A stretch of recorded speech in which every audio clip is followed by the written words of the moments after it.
Terapi bekam, Anda pasti pernah dengar kan? Atau mungkin udah pernah coba sendiri. Praktek ini kan udah kuno banget, usianya ribuan tahun. Tapi pernah kepikiran nggak sih?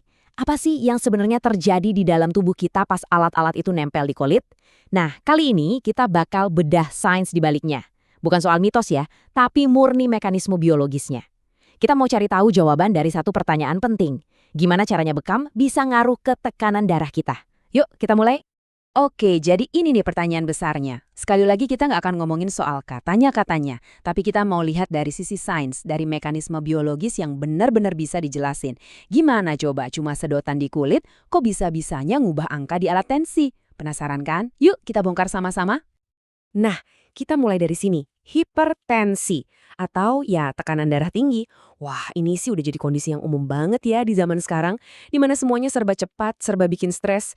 Angka-angka yang Anda lihat itu bukan cuma sekedar angka loh. Itu tuh kayak alarm dari tubuh kita ngasih tahu kalau dia lagi tertekan terus-terusan.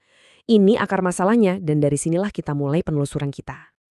Oke, bagian pertama, stres dan tekanan darah. Kita bakal lihat gimana pikiran dan tubuh kita itu ternyata saling nyambung.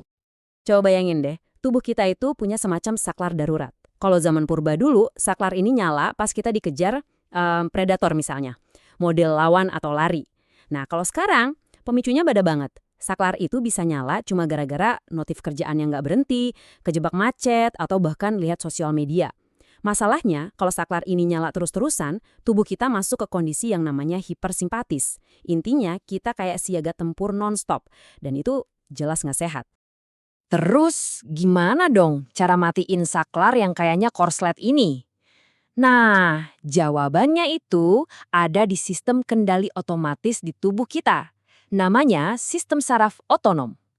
Yuk kita lihat gimana cara kerjanya dan disinilah nanti peran bekam mulai kelihatan. Biar gampang, kita pakai perumpamaan mobil aja. Sistem saraf kita itu punya dua pedal. Ada pedal gas, itu namanya saraf simpatis. Fungsinya ya buat ngegas, bikin detak jantung lebih cepat, badan jadi tegang, siap buat aksi. Terus ada pedal rem, namanya saraf parasimpatis.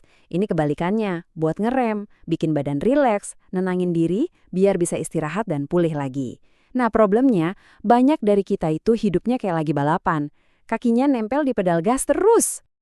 Dan kalau kita lihat wujudnya dalam bentuk sinyal, bedanya itu kelihatan banget. Coba lihat yang kiri.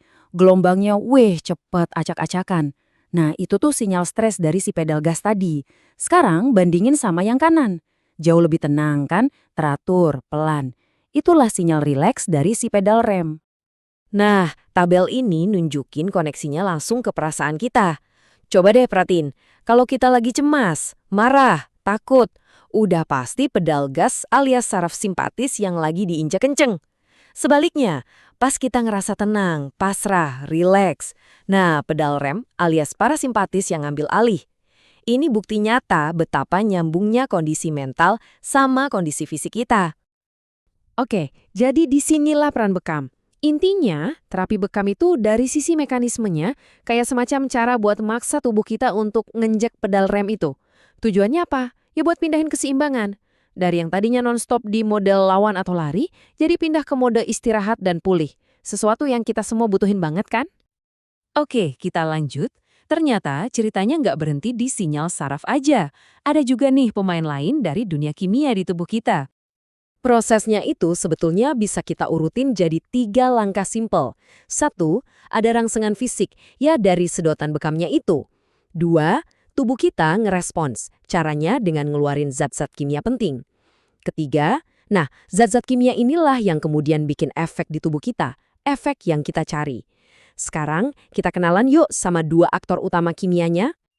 Yang pertama namanya nitric oxide atau disingkat NO. Anggap aja NO ini kayak cairan pelonggar pipa alami di tubuh kita. Tugasnya itu bikin pembuluh darah kita jadi lebih lebar dan rileks. Proses ini namanya vasodilatasi. Nah, logikanya gampang kan? Kalau pipanya lebih lebar, darah ngalirnya jadi lebih lancar. Dan tekanannya ya pasti turun. Ini efeknya langsung dan penting banget. Aktor kedua ini pasti Anda sering dengar, endorfin. Sering disebut hormon kebahagiaan kan? Nah, endorfin ini ibaratnya morfin alami dari tubuh kita. Dia bisa ngurangi rasa sakit sekaligus bikin kita merasa tenang dan nyaman. Efek kimia ini klop banget, ngebantu tubuh kita pindah ke mode pedal rem atau parasimpatis yang tadi udah kita bahas. Oke, bagian terakhir, implikasinya buat kesehatan. Jadi, dari semua penjelasan tadi, artinya apa sih buat tubuh kita secara keseluruhan? Yuk kita rangkum semuanya. Nah, kalimat ini ngerangkum inti masalahnya dengan pas banget. Ini bukan cuma teori di atas kertas loh. Kenyataannya kebanyakan orang yang punya hipertensi itu emang kejebak di kondisi hipersimpatis ini. Pedal gas mereka itu kayak macet, nggak bisa diangkat. Jadi, hasil akhirnya gimana? Dengan kita menginjak pedal rem dan dibantu sama keluarnya zat kimia kayak nitric oxide dan endorfin, respons tubuh kita itu jadi positif banget. Detak jantung jadi lebih pelan, pembuluh darah jadi lebih lebar, otomatis tekanan darah dua-duanya, sistolik dan diastolik, jadi turun. Dan bonusnya, kita jadi ngerasa jauh lebih tenang dan rileks. Pembahasan kita hari ini jadi bukti ya, gimana sebuah praktek yang umurnya udah ribuan tahun ternyata bisa dijelaskan pakai ilmu biologi modern. Jadi kepikiran kan, jangan-jangan masih banyak banget praktek-praktek tradisional lain di luar sana yang nyimpan kearifan luar biasa dan cuma nunggu waktu aja buat dibedah pakai kacamata sains. Kira-kira apa lagi ya? Nah, itu pertanyaan bagus buat kita renungkan. Terima kasih sudah menyimak.